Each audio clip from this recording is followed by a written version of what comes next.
Hello students, मैं आपका अपने इस यूट्यूब चैनल में आप सभी का फिर से स्वागत करता हूं।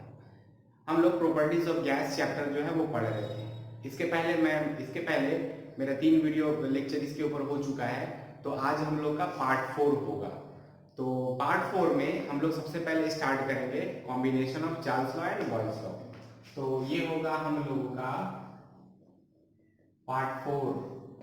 इसमें हम लोग आज के दिन सबसे पहले पढ़ेंगे कॉम्बिनेशन ऑफ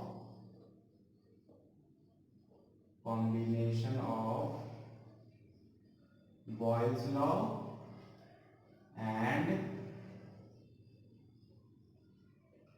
चार्ल्स लॉ। तो हम लोगों ने पिछले दो वीडियो में यानी कि पार्ट 2 और पार्ट 3 में, पार्ट 2 में हम लोगों ने बॉयल्स लॉ के ऊपर पढ़ाई की थी और पार्ट 3 में हम लोगों ने चार्ल्स लॉ के ऊपर पढ़ा था।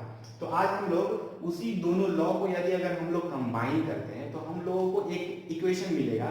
तो हम लोग उस इक्वेशन को डिराइव करते हैं। तो परीक्षा में क्वेश्चन कैसे आ सकता है इसके ऊपर? परीक्षा में पूछ सकता है कि डिराइव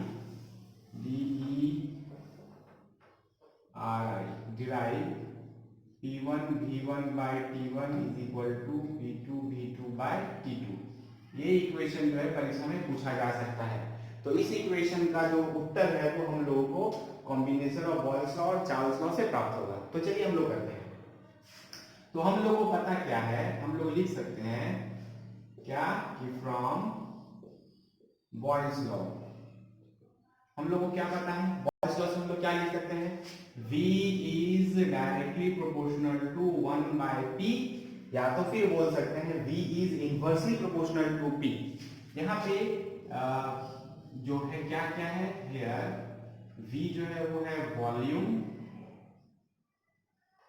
ऑफ गैस, P जो है वो क्या है, वो है प्रेशर, और यहाँ पे फिक्स क्या है, यहाँ पे टेम्परेचर एंड m यानी कि मास एंड टेम्परेचर जो है ये क्या है, ये है कांस्टेंट से या तो फिक्स्ड। तो ये हम लोगों को मिलेगा कहां से? बॉयल्स लॉ से। इसी तरह से हम लोग फ्रॉम चार्ल्स लॉ हम लोग लिख सकते हैं V is directly proportional to T। कब? when P and M both are constant, यानी कि जब P और M यानी कि प्रेशर और मात्रा यदि कांस्टेंट रहे, स्थिर रहे, तो हम लोग V is directly proportional to T लिख सकते हैं। तो यहाँ पे एक चीज नोट करने वाली बात है कि ये जो तापमान है यहाँ पे जो T है, T is in kelvin scale. T जो है वो किस में रहेगा? केल्विन स्केल में रहेगा। अब यदि अगर हम लोग दोनों चार्ल्स लॉ और बॉयल्स लॉ को कंबाइन करते हैं तो कंबाइन करने के लिए हम लोग जॉइंट वेरिएशन थ्योरम का इस्तेमाल करते हैं। तो अगर यहां पे हम लोग अप्लाइंग जॉइंट वेरिएशन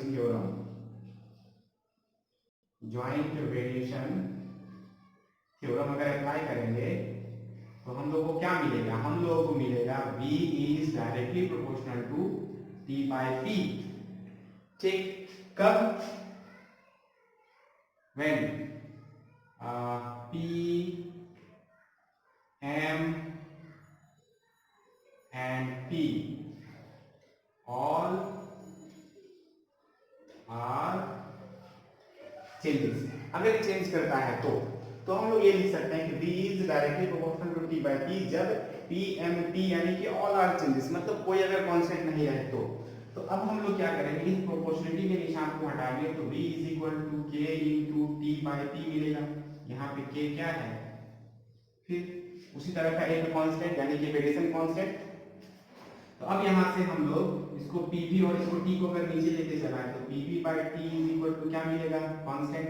ठीक है, जिस तरह से हम लोगों ने बॉयल्स लॉ और चार्ल्स लॉ में देखा था, ठीक उसी तरह से PV by T is equal to क्या हो गया? कांस्टेंट हो गया। तो ये हो गया हम लोगों का दोनों के बीच का कॉम्बिनेशन। किसके बीच का? चार्ल्स लॉ और बॉयल्स लॉ के बीच का कॉम्बिनेशन। अब इसी चीज को अगर हम लोग और आगे बढ़ाते हैं तो हम लोगों को क्या मिलेगा? चलिए देखते हैं। तो जिस तरह से हम लोग बॉयल्स लॉ और चार्ल्स लॉ में दो विभिन्न तापमान या दो विभिन्न प्रेशर को मानकर हम लोग वॉल्यूम निकाल देते, उसी तरह से यहाँ पे हम लोग करेंगे। यहाँ पे हम लोग क्या करेंगे? let at let pressure is equal to P1, volume is equal to V1 and temperature is equal to T1। तो इस केस में अगर हम लोग ये फॉर्मूला अप्लाई करें तो क्या हम लोग को मिलेगा, हम लोग मिलेगा P1 by T1 is equal to K यानी कांस्टेंट। ठीक उसी तरह से सेकंड जो होगा हम लोग फिर कर सकते हैं, pressure is equal to P2, volume is equal to V2, temperature is equal to T2।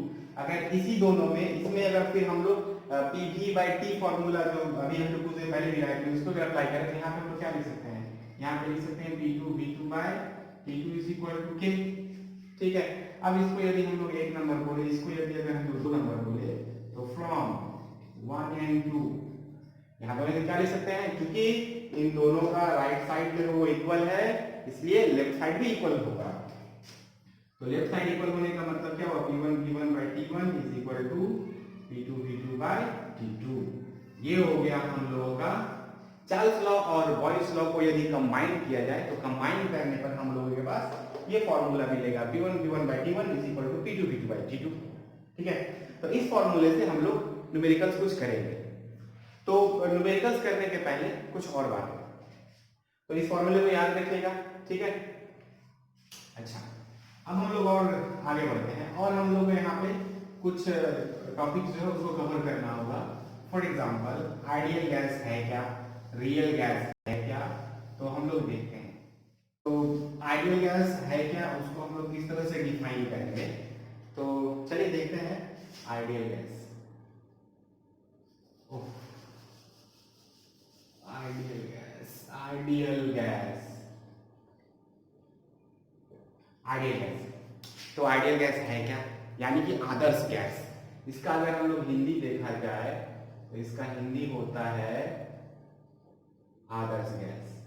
Adarsh gas का मतलब क्या होगा, तो हम लोग इसको डिफाइन कर सकते हैं ऐसे कि वह गैस जो चार्ल्स लॉ और बॉयल्स लॉ के नियमों का पालन करती है या पालन करता है, उस गैस को हम लोग क्या कहते हैं, आइडियल गैस कहते हैं। ठीक है, एक बार परिभाषा में फिर से बोलता हूं कि वह गैस जो चार्ल्स लॉ और बॉयल्स लॉ दोनों नियमों का पालन करती है, उस गैस को हम लोग क्या कहेंगे, आदर्श गैस कहेंगे। तो क्या कोई इसका उदाहरण हो सकता है, इसका कुछ एग्जाम्पल हो सकता है, तो आंसर है नो। इन रियलिटी कोई भी गैस आदर्श गैस नहीं है, यानी कि वास्तविक रूप से कोई भी गैस आदर्श गैस नहीं है, यानी कि नॉर्मल तापमान पर आदर्श गैस का अस्तित्व नहीं है। जस्ट एक परिभाषा के लिए हम लोग इसको पढ़ के रखेंगे कि आइडियल गैस है क्या, तो उत्तर हम लोग को उसी तरह से देना होगा। ठीक है, तो अगर कोई गैस आइडियल गैस नहीं है तो क्या है, तो उन सभी गैसों को हम लोग क्या कहते हैं, रियल गैस। रियल गैस मतलब वास्तविक गैस, वास्तविक गैस। तो वास्तविक गैस जो होगा वो क्या होगा कि जो गैस हम लोग के वातावरण में पाया जाता है उस गैस को हम लोग क्या कहेंगे, वास्तविक गैस कहेंगे, यानी रियल गैस कहेंगे। तो एग्जांपल क्या होगा, एग्जांपल में हाइड्रोजन होगा H2 N2 NH3 H2S hydrogen sulphide. तो ये सभी के गैस क्या है, सभी गैस रियल गैस है। तो ये जो आइडियल गैस है या ये जो रियल गैस है, क्या कोई रियल गैस जो है वो आइडियल गैस की तरह बिहेव कर सकता है, तो एक जस्ट हाइपोथेटिकल कंडीशन है, उस कंडीशन पर ही एक वास्तविक गैस जो है वो आदर्श गैस की तरह बिहेव कर सकता है। तो परीक्षा में इस पर क्वेश्चन पूछा जाता है कि किस शर्त पर एक वास्तविक गैस आदर्श गैस के तौर पे बिहेव कर सकता है, तो वो शर्त क्या है, यानी कि यदि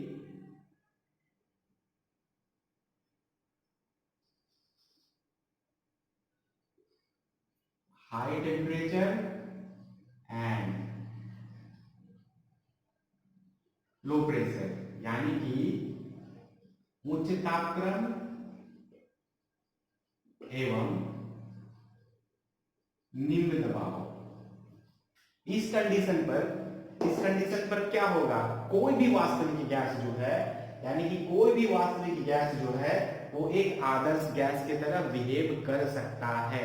तो अगर हम लोगों से पूछा जाए कि वह शर्त बताइए जिस शर्त पे कोई एक वास्तविक गैस जो है वो आइडियल गैस की तरह बिहेव कर सकता है, तो हम लोग का उत्तर होगा कि वह शर्त या वह कंडीशन क्या है कि उच्च तापक्रम एवं निम्न दबाव पर, यानी कि तापमान यदि अगर बहुत ज्यादा रहे और दबाव यदि बहुत कम रहे तो वास्तविक गैस को हम लोग क्या कर सकते हैं, आइडियल गैस की तरह बिहेव कर सकता है। ठीक है, तो ये था हम लोगों का वास्तविक गैस और रियल गैस से रिलेटेड कॉन्सेप्ट। अब यदि अगर दोनों के बीच में यदि डिफरेंस कुछ पूछा जाए कि वास्तविक गैस और रियल गैस के बीच में क्या डिफरेंस है, तो हम लोग क्या करेंगे, चलिए उस डिफरेंस को थोड़ा सा देख लिया जाए।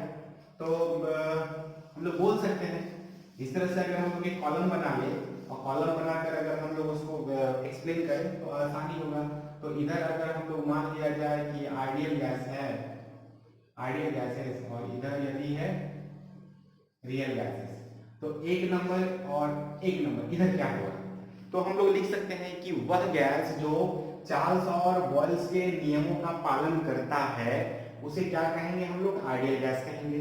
ठीक, इसके उसके विपरीत हम लोग क्या कहेंगे कि वह गैस जो चार्ल्स और बॉयल्स के नियमों का पालन नहीं करता है उस गैस को हम लोग क्या कहेंगे, रियल गैस कहेंगे। तो हो गया नंबर 1।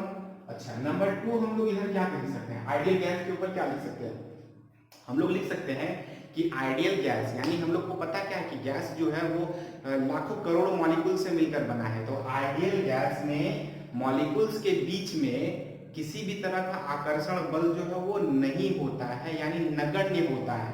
नगण्य, नगण्य, नगण्य मतलब नेग्लिजिबल, नेग्लिजिबल यानी कि वो न के बराबर होता है। किसके बीच में, आइडियल गैस के जो मॉलिक्यूल्स है उसके बीच में जो अट्रैक्शन है, यानी कि जिसको हम लोग इंग्लिश में बोलते हैं intermolecular force of attraction between molecules of ideal gases molecules is negligibly small, is negligibly small.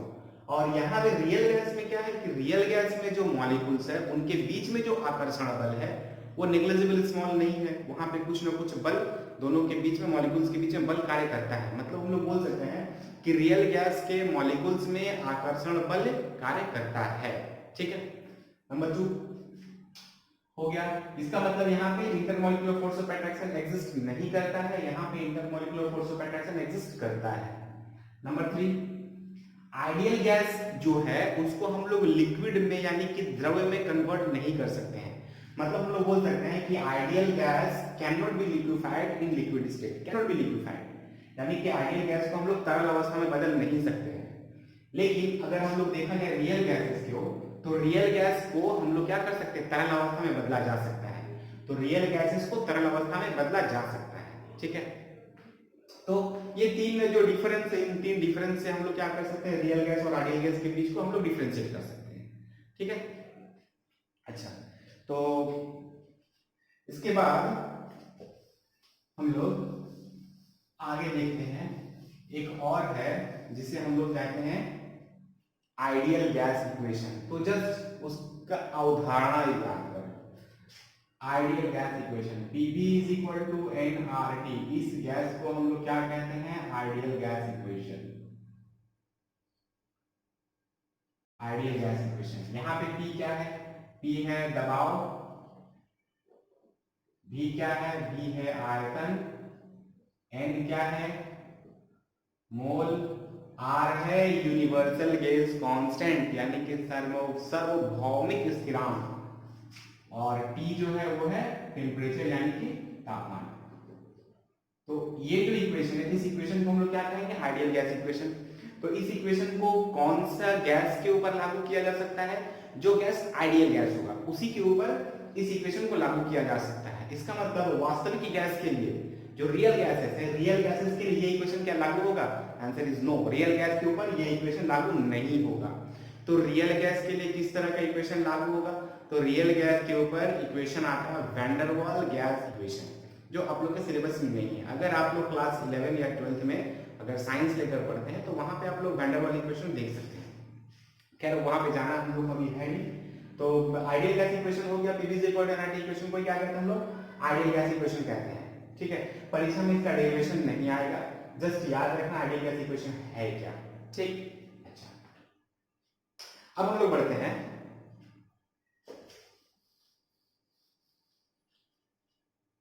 कुछ इसके ऊपर सवाल देखा जाए। तो चलिए एक नंबर सॉल्व करते हैं।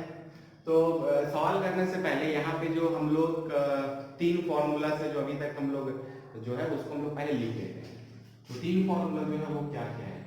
तो सबसे पहला v1 is equal to p2 ये फॉर्मूला कहाँ से आया था, फॉर्मूला बॉयल्स लॉ से आया था। अच्छा, इस फॉर्मूला को अप्लाई कब करेंगे, जब बोला जाएगा कि टेम्परेचर जो है वो कांस्टेंट है, तब हम लोग क्या करेंगे, इस फॉर्मूले का इस्तेमाल करेंगे। नंबर टू फॉर्मूला था v1/t1 is equal to v2/t2। ये फॉर्मूला किस नियम से आया था, ये फॉर्मूला आया था हम लोगों का चार्ल्स लॉ से। इस फॉर्मूले का इस्तेमाल कब करेंगे, जब बोला जाएगा प्रेशर अगर कांस्टेंट है तब। अब 3 नंबर फॉर्मूला जो है वो है हम लोग का P1 v1/t1 is equal to P2 v2/t2। ये फॉर्मूला जो है, ये फॉर्मूला कहाँ से आ रहा है, अगर हम लोग दोनों फॉर्मूला को कंबाइन कर देंगे तो हम लोगों के पास ये फॉर्मूला आएगा। ठीक है, ये फॉर्मूला का इस्तेमाल कब करेंगे, जब टेम्परेचर प्रेशर में से कोई भी कांस्टेंट ना हो, यानी कि दोनों अगर वैरी करे तो हम लोग इस फॉर्मूले का इस्तेमाल करेंगे। ठीक है, अब हम लोगों को देखना है कि ये जो सवाल है, एक नंबर सवाल, इस सवाल में कौन सा फॉर्मूला लागू होगा, 1 नंबर या 2 नंबर या 3 नंबर। तो चलिए देखते हैं। तो सबसे पहले सवाल पढ़ते हैं। तो सवाल में अगर हम लोग को पता चलेगा कि अगर लिखा हुआ कहीं पे स्थिर दबाव या अगर स्थिर तापमान, तो दोनों में से कोई एक फॉर्मूला का इस्तेमाल करेंगे। और अगर वहां पे स्थिर दबाव या स्थिर तापमान दोनों में से किसी का भी यदि उल्लेख नहीं किया हुआ हो तो हम लोग क्या करेंगे, 3 नंबर फॉर्मूला इस्तेमाल करेंगे। तो चलिए देखते हैं। बोला क्या गया है कि एक निश्चित मात्रा वाली गैस का आयतन, क्या बोला गया है, निश्चित मात्रा जो है वो यहाँ पे फिक्स है। ठीक है, तो हम लोगों को उससे कोई प्रॉब्लम नहीं है। तो 27 डिग्री सेंटीग्रेड तापमान है और 760 mm दबाव पर 1000 ml हो तो 1520 mm दबाव और 327 डिग्री तापमान पर गैस का आयतन कितना होगा। तो सवाल पढ़ने के बाद हम लोग को ये पता चल रहा है कि सवाल में कहीं भी तापमान स्थिर है या दबाव स्थिर है का उल्लेख नहीं किया गया है। तो हम लोग यहाँ पे कौन सा फॉर्मूला का इस्तेमाल करेंगे, फॉर्मूला नंबर 3। तो हम लोगों के पास जो वर्किंग फॉर्मूला होगा वो होगा वर्किंग फॉर्मूला नंबर 3। ठीक है, तो अब हम लोग देखते हैं कि सवाल में दिया क्या गया है। तो जो दिया गया है सबसे पहले हम लोग उसको लिख लेते हैं। तो solution given, what is given, देखो यहाँ पे बोला गया कि 27 डिग्री तापमान पर इतना इतना इतना है, यानी कि यहाँ से यहाँ तक जो है ये इसका एक पार्ट है, और यहाँ से आयतन कितना होगा, यहाँ से यहाँ तक इसका दूसरा पार्ट है। तो पहला पार्ट के लिए हम लोग के पास जो दबाव होगा उसको हम लोग P1 कहेंगे, आयतन जो होगा उसे V1 कहेंगे और तापमान जो होगा उसे T1 कहेंगे। तो सबसे पहले हम लोग के पास T1 है, कितना है 27 डिग्री C। ठीक है, फिर P1 कितना है 760 mm। उसके बाद ये क्या है V1 कितना है 1000 ml। तो यहाँ पे एक चीज नोट करने वाली बात है कि तापमान यदि डिग्री सेंटीग्रेड में रहे तो इसको क्या करेंगे, इसको हम लोग केल्विन स्केल में चेंज कर देंगे। तो केल्विन स्केल में चेंज करने के लिए क्या करेंगे, 273 ऐड करेंगे और दोनों को अगर हम लोग जोड़ेंगे तो हो जाएगा 300। ठीक है, हो गया। अच्छा, अब नेक्स्ट फिर उसी तरह से हम लोग को क्या पता है, ये क्या है, ये है P1 हो गया 1520 mm और P2 और T2 हो गया 327 डिग्री C। इसको फिर केल्विन में चेंज करना होगा, केल्विन में चेंज करेंगे तो कितना होगा, 3 2 5 और 1 6 600 केल्विन। ठीक है, मैं क्लियर। अच्छा, तो निकालना क्या है, आयतन निकालना, मतलब क्या V2 is equal to question mark. ठीक, तो हम लोगों के पास जो फॉर्मूला है, क्या फॉर्मूला है, वी नो ये P1 v1/t1 is equal to P2 v2/t2। ठीक है, तो हम लोगों को यहाँ से क्या निकालना होगा, हम लोगों को यहाँ से V2 निकालना होगा। Therefore V2 is equal to V2 को क्या करेंगे हम लोग, P1 v1 T2 नीचे हो जाएगा T1 P2। ठीक है, तो V2 is equal to P1 V1 T2 by T1 P2। V2 is equal to P1 V1 T2 और नीचे है T1 P2। ठीक है, तो अब हम लोग क्या करेंगे, इस फॉर्मूले में सारा यदि हम लोग डेटा पुट करें तो चलिए डेटा पुट करते हैं। V2 इज इक्वल टू, देखिए P1 की जगह पे कितना है 760 mm। यहाँ पे हम लोग यहाँ पे यूनिट भी लिखेंगे साथ ही साथ, क्योंकि अगर जो फाइनल यूनिट होगा उसको निकालते समय किसी भी तरह का कोई प्रॉब्लम फेस नहीं करना होगा, इसलिए हम लोग यूनिट भी साथ साथ ही लिखेंगे। ठीक है, तो P1 की जगह पे हो जाएगा 760, V1 की जगह पे 1000 ml, V1 की जगह पे 1000 ml, उसका T2 की जगह पे कितना है 600 केल्विन, 600 केल्विन। ठीक है, और नीचे क्या है T1 की जगह पे कितना है 300 केल्विन इनटू P2 हो गया 1520, यानी कि 1520 ml। ठीक है, अब इसको देखा जाए, हम लोग को सॉल्व करना है। तो V2 इज इक्वल टू, देखिए 1 2 3 कैंसिल हो गया। अब हम लोग 3 से इसको अगर कट कर दें तो 3 दूनी 6, यानी कि 200 मिलेगा, और इससे अगर इसको कट करें तो 76 एकम 76 0 10, और यहाँ पे 2 बार में ये कैंसिल हो जाएगा। 2 से यदि अगर हम लोग इसको काटे तो 5। अब 200 को 5 से मल्टीप्लाई कर देंगे तो कितना होगा 1000। ठीक है, अभी यूनिट क्या हुआ, यूनिट के लिए हम लोग क्या करेंगे, यूनिट काटने के लिए के कैंसिल, mm कैंसिल, तो बचा कौन सा यूनिट, सिर्फ mm। तो ये हो जाएगा V2 is equal to 1000 ml। तो इस सवाल के लिए जो आयतन का मान होगा वो कितना होगा, वो होगा 1000 ml। ठीक है, तो चलिए 2 नंबर सवाल फिर देखते हैं।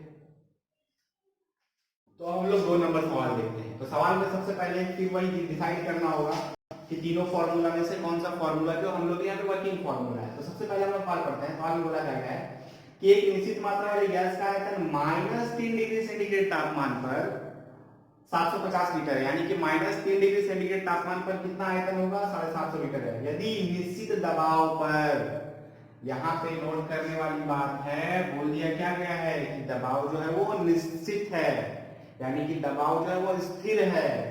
तो उस पर क्या करना होगा कि गैस को अगर हम लोग गर्म कर रहे हैं तो गैस का आयतन जो है वो कितना हो जाता है, 1 लीटर हो जाता है। तो तापमान ज्ञात करना है, तो कौन सा फॉर्मूला लगेगा, फॉर्मूला नंबर 2। क्यों, क्योंकि यहाँ पे बोल दिया गया है कि गैस का जो दबाव है वो स्थिर है। इसका मतलब ये जो सवाल है, ये सवाल किस नियम के ऊपर आधारित है, कमेंट में जरूर बोलिएगा। ठीक है, तो आगे बढ़ते हैं हम लोग। तो हम लोग के लिए फॉर्मूला नंबर होगा V1/T1 is equal to V2/T2। तो सबसे पहले दिया क्या गया है वो हम लोग लिख लेते हैं। देखिए वहां पे दिया हुआ है T1 is equal to -3 degree C, और V1 दिया हुआ है 750 लीटर। उसी तरह से यहाँ पे V2 दिया हुआ है 1 लीटर। तो हम लोग को T2 निकालना है। ठीक है, तो निकालने के लिए हम लोग क्या करेंगे, जो T1 है इसको सबसे पहले हम लोग किसमें चेंज करेंगे, केल्विन स्केल में चेंज करेंगे। केल्विन स्केल में चेंज करने का मतलब इसमें 273 ऐड करेंगे तो कितना हो जाएगा 270 के। ठीक है, 273 में से -3 कर देंगे तो कितना होगा 270 के। ठीक, दैट्स इट। अब हम लोग के पास जो फॉर्मूला है, फॉर्मूला हो गया कौन सा formula, V1/T1 is equal to V2/T2। तो निकालना क्या है, T2 निकालना है। T2 निकालना है तो क्या होगा V2 इंटू T1/V1। अब अच्छा बगल में कर देते हैं। तो T2 is equal to V2 T1 and V1। ठीक है, तो V2 जगह पे कितना है, लेट अस सी। V2 जगह पे 1 है, यानी कि 1 लीटर है। साथ ही साथ T1 कितना है, T1 270 है, 270 के। उसके बाद V1 कितना है 750 क्या लीटर। ये अब इसका यदि हम लोग क्या करें, समाधान करें, तो समाधान करने से कितना मिलेगा, चलो लीटर कैंसिल, तो 270/75 कितना, अच्छा एक मिनट, पहले 0 0 कट कर देता हूँ तो बचेगा 27/75 किसमें, कैलोरी में। तो ये हो जाएगा हम लोगों का उत्तर। अगर इसको और अगर हम लोग सिंप्लीफाई करेंगे तो क्या कर सकते हैं, क्या कर सकते हैं, कुछ नहीं, रहने दो यहीं तक, नहीं तो फिर इसको पॉइंट में डिवाइड करो, डिवाइड करने के बाद केल्विन आएगा, उसको अगर हमको डिग्री सेंटीग्रेड में लाना है तो क्या करेंगे हम लोग, 273 माइनस कर देंगे, तो जो आएगा वही होगा हम लोग का उत्तर। ठीक है, तो ये था हम लोगों का 2 नंबर सवाल। ठीक है, अब मैं 2 सवाल आप लोगों के लिए छोड़ जाता हूँ, आप लोग वो 2 सवाल मुझे हल करके उसका आंसर जो है कमेंट सेक्शन में बताइए। ठीक है, धन्यवाद। तो ये रहा 2 सवाल जो आप लोगों को करना है, और इसका उत्तर करके मुझे कमेंट बॉक्स में जरूर कमेंट कीजिए। Thank you for watching my YouTube channel.